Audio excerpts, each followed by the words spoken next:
आज सुबह सुबह मैं घर बैठा था तो अब्बू जान की कॉल आई कि तैयारी करके जल्दी ज़मीन में पहुंचो। मैं उठा, तैयारी शारी की और अब्बू जान के कहने पर मैं निकल गया ज़मीन की तरफ। अपनी बाइक निकाली और टूटी फूटी सड़क से होते हुए मैं ज़मीन की तरफ रवाना हो गया। रास्ते में माहौल को एंजॉय करते हुए मैं जा पहुंचा सीधा ज़मीन की तरफ।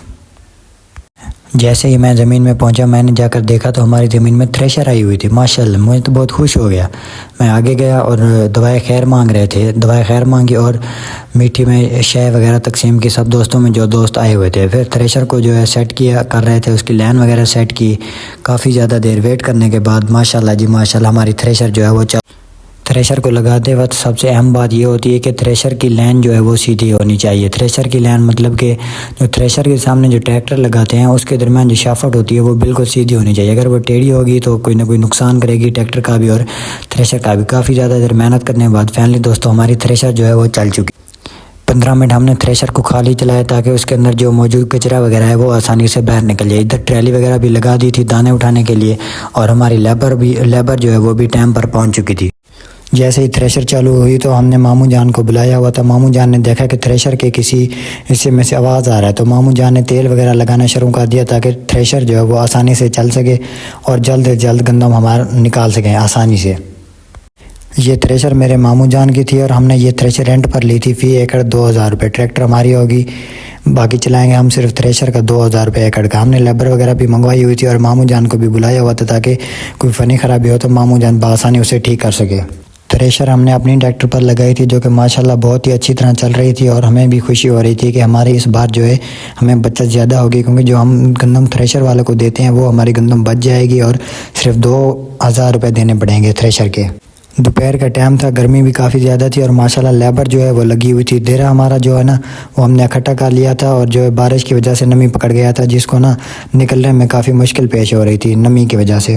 बारिश होने की वजह से जो है गंदम लेट हो गई, वरना गंदम काफ़ी पहले हम निकाल लेते। हमने घंटे इकट्ठे किए थे, उसके बाद जो है बारिश आ गई। फिर मैं जा रहा था हेड फ्रीज की तरफ सामान लेने, अपनी फरारी निकाली अपने राकों के घर से और मैं निकल गया सीधा हेड फ्रीज की तरफ।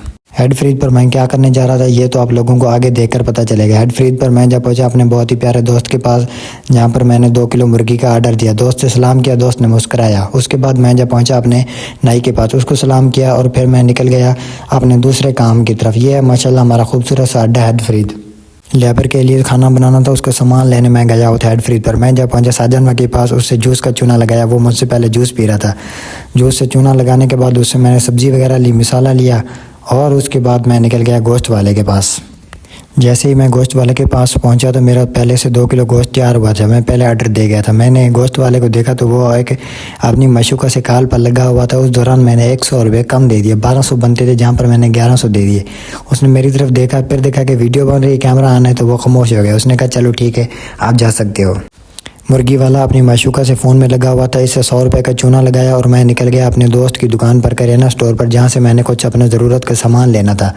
मैंने अपनी दोस्त की दुकान से सामान वगैरह लिया और उसके बाद मेरा लास्ट और आखिरी काम था पेट्रोल डलवा के बाइक में वापसी घर की तरफ निकलना, क्योंकि पीछे लेबर लगी हुई थी, इंतज़ार कर रही थी। मैंने अपनी फरारी में पूरे 500 का पेट्रोल भरवाया। पेट्रोल यूनिट पर जो खड़ा होता है कैमरे को देखकर उसने थोड़ी सी मुस्कुराहट दी और मैं निकल गया वापसी अपने घर की तरफ। सारा सामान वगैरह मैंने अपने हैंडल में टांगा और मैं निकल गया सीधा घर की तरफ। अपने मौसम को एंजॉय करते हुए सीधा मैं जा रहा था घर की। जैसे ही मैं घर पहुंचा तो मुझे अब्बू जान की कॉल आई कि जल्दी ज़मीन में पहुंचो, हमारे थ्रेशर जो है वो बंद हो गई है। थ्रेशर बंद करके हमारे सारी लेबर जो लगी थी वो इधर पहुंच गई। हमारे हमसायों की तूड़ी को ना आग लग गई थी वहाँ पर आग बुझाने के लिए।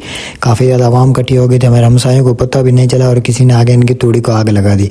काफ़ी ज़्यादा देर पानी वगैरह डाला लेकिन आग बुझने का नाम भी नहीं ले रही थी। पूरी तूड़ी के ऊपर जो आग चढ़ गई थी और हवा भी ज़्यादा थी। दोपहर का वक्त था, शदीद गर्मी थी। मेन सड़क के बिल्कुल साथ आग लगी हुई थी तो हर आता जाता बंदा जो है वो आग को देखकर यहाँ पर रुक जाता। किस्मत अच्छी थी मेरे हमसायों के जो साथ वाले ज़मीन में पानी लगा हुआ था, वहाँ से भागे पानी भर कर ले आए और साथ नहर थी। काफ़ी ज़्यादा पानी वगैरह डाला लेकिन आग जो कि बुझने का नाम भी ना ले रही थी। ज़मीन के पास एक ट्रैक्टर गुजर रहा था, हम भागे उसको बुलाया और उसके पीछे गोबर लगी हुई थी तो उसने 2-4 चक्कर बाहर लगा दिए तूड़ी के ताकि आग जो है वो कुछ दूर रहे इससे तूड़ी से और ज़्यादा तूड़ी को आग ना लगे। काफ़ी ज़्यादा देर मेहनत करने के बाद फाइनली आग जो है ख़त्म हो चुकी थी और हम वापसी आ पहुँचे अपने काम की तरफ। पूरे 1 घंटे के बाद हमने वापसी आकर अपना काम चालू किया, थ्रेशर को चलाया, लेकिन हमारी किस्मत भी ख़राब कि बारिश की वजह से गंदम नमी पकड़ गई थी और बहुत जो है मुश्किल पेश आ रही थी गंदम को निकालने में। नमी की वजह से ट्रैक्टर पर भी बोझ बढ़ रहा था और गंदम भी बहुत कम निकल रही थी थ्रेशर से। गंदम को निकलते हुए देखकर मैं भी बहुत ज़्यादा खुश था कि हमारे 6 महीनों की जो है मेहनत रंग ले आई। गर्मी ज़्यादा होने की वजह से ट्रैक्टर भी बहुत ज़्यादा गर्म हो रहा था, शदीद किस्म का। उसके बाद वहाँ पर मैंने देखा कि एक मज़दूर जो है वो अपने काम का छोड़कर नमाज अदा कर रहा है, अल्लाह ताला को याद कर रहा है। जैसे ही मज़दूर ने नमाज अदा की तो हमारे साथ क्या हुआ ये देखने के लिए आप लोगों को इंतज़ार करना पड़ेगा अगले व्लॉग में। तब तक के लिए अल्लाह हाफ़िज़।